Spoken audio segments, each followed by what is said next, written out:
أعوذ بالله من الشيطان الرجيم. بسم الله الرحمن الرحيم.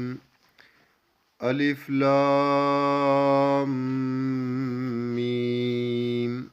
ذلك الكتاب لا ريب فيه هدى للمتقين. آمنت باللہ صدق اللہ العظیم۔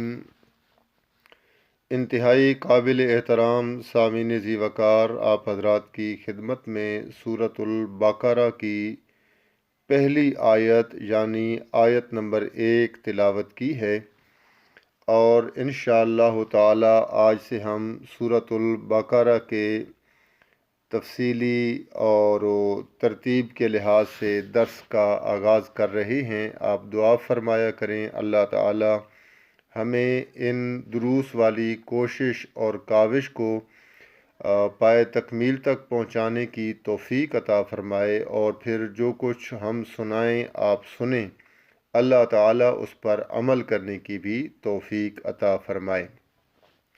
آج کے انشاءاللہ اس مختصر درس میں ہم سورۃ البقرہ کی پہلی آیت پر غور کریں گے، اور اس آیت میں اللہ تعالی نے اپنے کلام پاک کی حقیقت اور مقصد کو نہایت جامع انداز میں بیان فرمایا ہے۔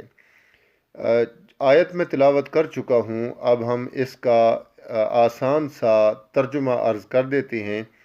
الف لام میم، انہیں کہتے ہیں حروف مقطعات، یعنی کاٹ کاٹ کر قطع کیے ہوئے الفاظ، یعنی کاٹ کاٹ کر پڑھے جانے والے حروف۔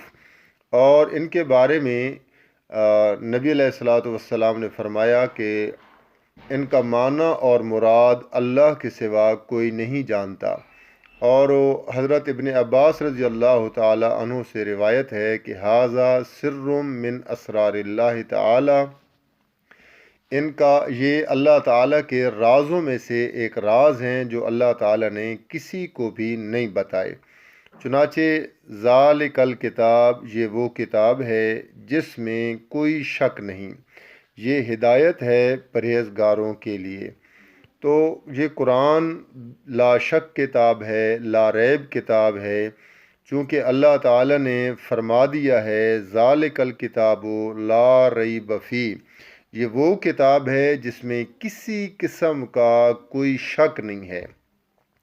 لیکن قرآن اور یہ دنیا کی واحد کتاب ہے جس میں کسی قسم کا شک نہیں کیا جا سکتا، وگرنہ آپ دنیا میں ہر کتاب جو انسان کی تصنیف شدہ ہے اور انسانی تحریر میں ہے، اس میں غلطی اور کمی کی گنجائش بھی ہوتی ہے اور اس کا امکان بھی ہوتا ہے، لیکن قرآن وہ واحد کتاب ہے جو اللہ رب العزت کی کتاب ہے، اور اس میں کوئی شک نہیں ہے۔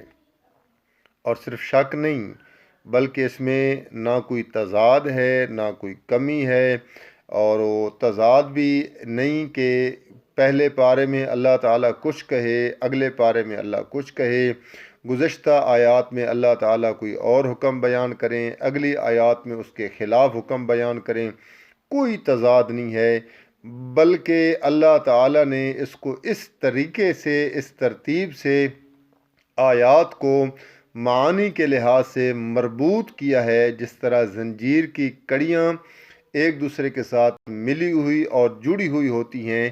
اللہ تعالیٰ نے قرآنی آیات کو اسی طرح آپس میں مربوط رکھا ہے، اور یہی وجہ ہے کہ قرآن 1400 سال سے لے کر آج تک اپنی اصلی حالت میں موجود بھی ہے اور محفوظ بھی ہے۔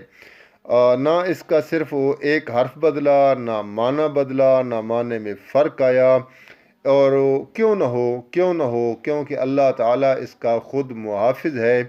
انا نحن نزلنا الذکر وانا لہ لحافظون، بے شک ہم نے اس قرآن کو، اس ذکر کو خود نازل کیا اور اس کے محافظ بھی ہم ہیں۔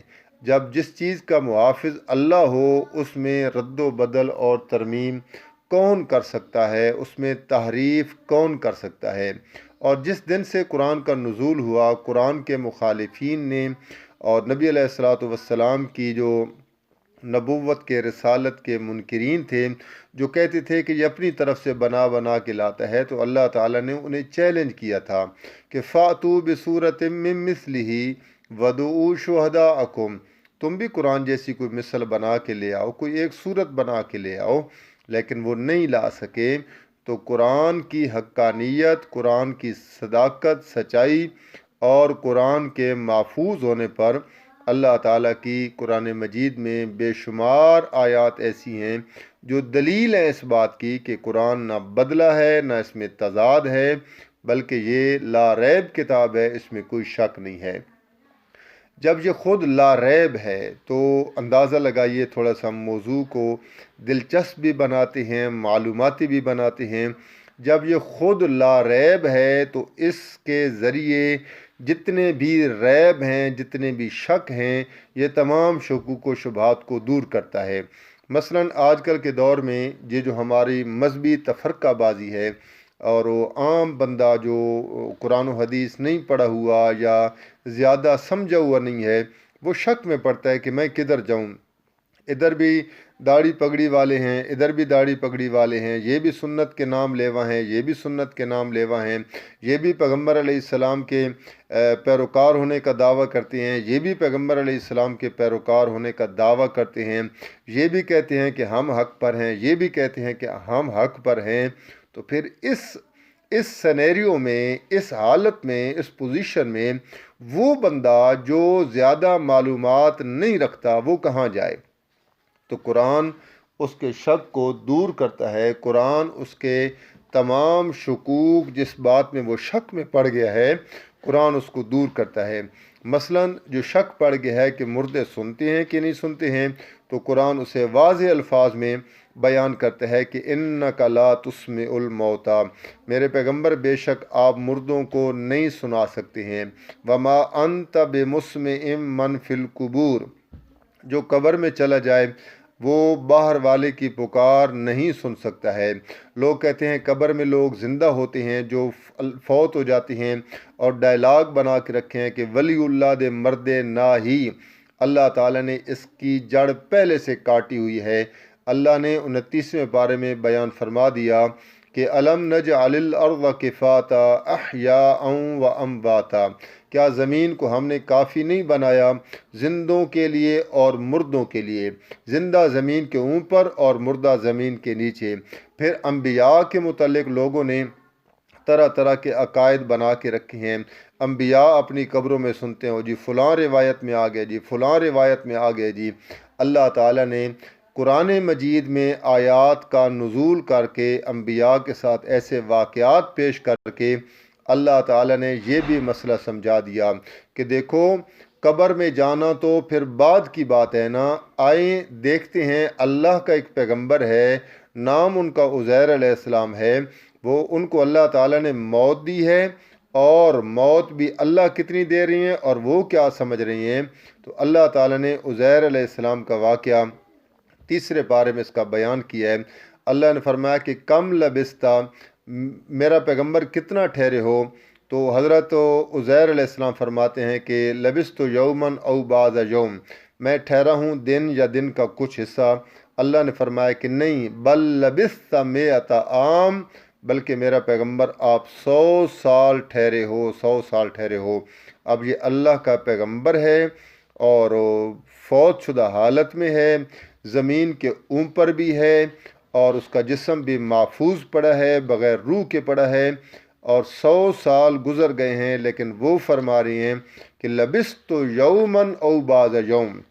اب کیا کہیں گے، نعوذ باللہ پیغمبر نے جھوٹ بولا ہے؟ نہیں، قطعاً یہ نظریہ نہیں رکھنا ہوگا۔ ہم کہیں گے کہ پیغمبر نے اپنے علم کے مطابق کہا کہ میں جس وقت یہاں موجود تھا، سورج وہاں کھڑا تھا، اب یہاں کھڑا ہے، تو میں دن یا دن کا کچھ حصہ ٹھہرا ہوں۔ لیکن اللہ فرماتے ہیں کہ بل لبست مئۃ عام، آپ تو 100 سال یہاں پہ ٹھہرے ہیں۔ معلوم ہوتا ہے کہ اللہ کے پیغمبر کو